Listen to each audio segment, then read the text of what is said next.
There is a creature all scaly and red who says he's a dragon. His friends call him Fred. But he has a big problem. He just can't breathe fire.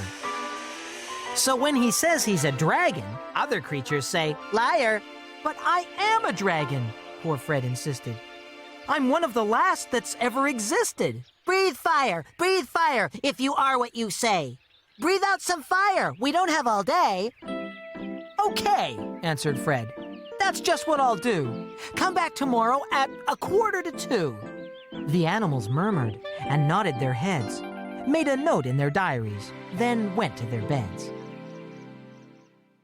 "Oh, what have I done?" said Fred sometime later to his very best friend, Alan E. Gator. "I've never breathed fire. I'm not old enough. I've tried it before, but I ran out of puff." Oh, please don't despair, begged Alan his friend. "I'll cook up a curry. That'll help you no end." Alan chopped up some chilies, onions, peppers, and spice. Then added some peppermints, as it didn't smell nice. The food gurgled and glooped and bubbled and spat until Fred shouted out, "I'm not eating that!" "Go on now and try it," said Alan with glee. "It'll make you breathe fire. "Honest, trust me." So Fred gulped it down, then froze on the spot. Steam shot from his ears. He was getting too hot. "Breathe out! Breathe out!" screamed Alan at last, "or you'll surely explode with a mighty great blast!" Then Fred just let rip with a vigorous gust, then fell over backwards from the powerful thrust.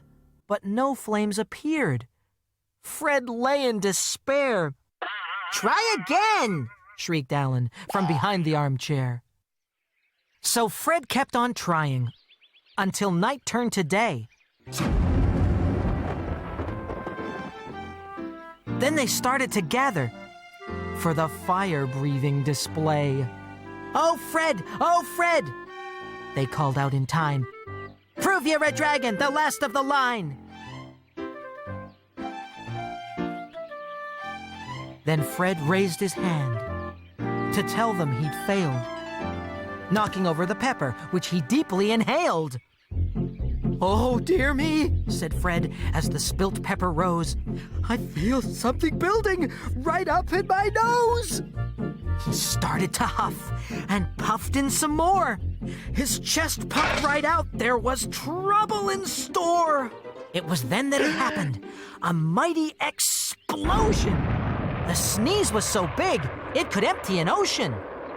A huge sheet of flame shot over the crowd with a roar and a whoosh, so enormously loud. When it was over, not one sound was heard.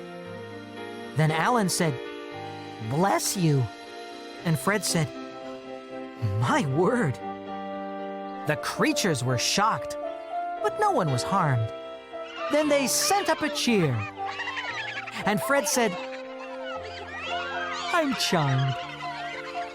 He'd proved to the crowd he was what he'd said, a magnificent dragon, who they called Fiery Fred.